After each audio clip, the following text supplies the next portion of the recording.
materiais industrializados que possuem em sua constituição polímeros naturais ou artificiais.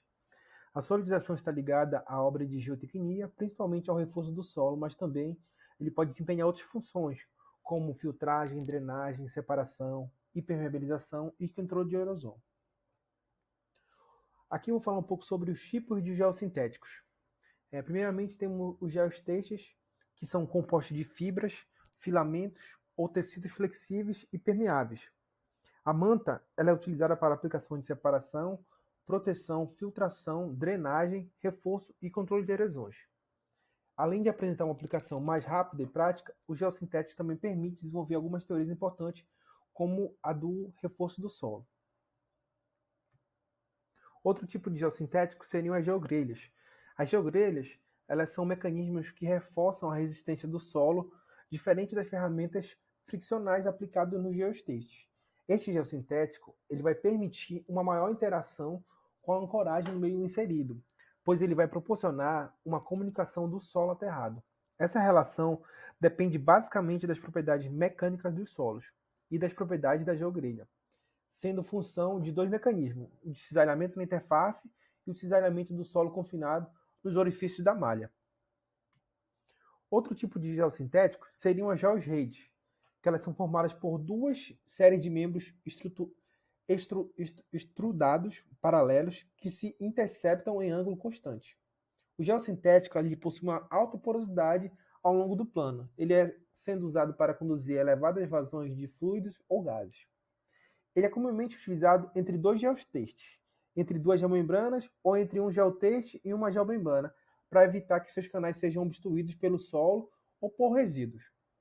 Outros geossintéticos seriam as geomembranas.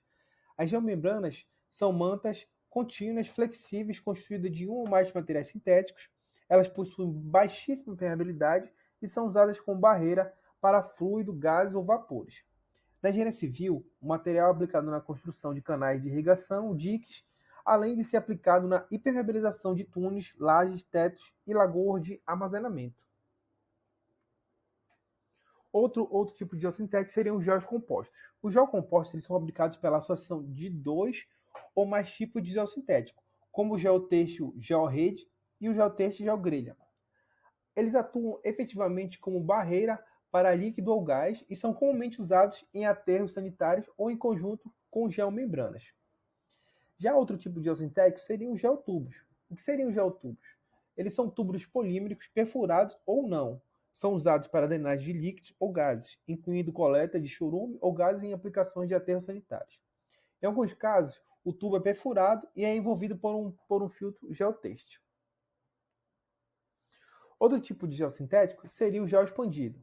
Os geoexpandidos eles são blocos produzidos por meio da expansão de espuma de poliestireno para formar uma estrutura de baixa densidade. Eles são usados para isolamento térmico, com material leve em substituição a aterros de solo ou com uma camada vertical compreensível para reduzir pressão de solo sobre muros rígidos. Algumas funções do geossintético eu vou mencionar agora, como seriam a separação, filtração, drenagem e reforço. A separação ela tem como função o geossintético na separação de duas camadas de solo que têm distribuição de partículas diferentes. Por exemplo, os geotextos são usados para evitar que os materiais de base penetrem no solo mole de camadas subjacentes, assim mantendo a espessura da camada de projeto e a integridade da estrada. Outra função seria a filtração. O geossintético ele vai desempenhar um papel similar a um filtro de areia, permitindo a livre passagem da água através do solo enquanto se retém as partículas sólidas. Por exemplo, esses geotextos eles são empregados para evitar a migração do solo para dentro do agregado drenante ou de tubulações, enquanto se mantém o fluxo do sistema. Já em relação à sua função como drenagem, o geossintético vai agir como um dreno que carrega o fluido através de solos com menor permeabilidade. Por exemplo, quando eles são utilizados para dissipar por opressão na base de aterros rodoviários. E como reforço, onde ele atua como elemento inserido no solo ou em uma associação com o solo para melhoria das propriedades da resistência e de formação do solo natural. Por exemplo, esses geotextos e geogrelhas são usados para acrescentar resistência à tração da massa de solo, de forma a possibilitar paredes de solo reforçado verticais ou propriamente verticais. Em relação aos comentários sobre o reforço de taludes utilizando geotextos, eles são utilizados camadas geossintéticas para estabilizar os taludes e evitar a surgência de ravinas ou erosões. Ou seja, rupturas profundas por meio de camadas horizontais de reforço primário, o talude é reforçado, ele pode ser parte de um talude rompido ou para aumentar a resistência de taludes de aterros construídos. As camadas de reforço também permitem que sejam construídos taludes mais íngremes do que no caso de sem reforço. Em solos moles, o uso do gel sintético pode ser aplicado para várias funções, sendo elas para reforço ou para ser utilizado como material drenante para aceleração dos recalques.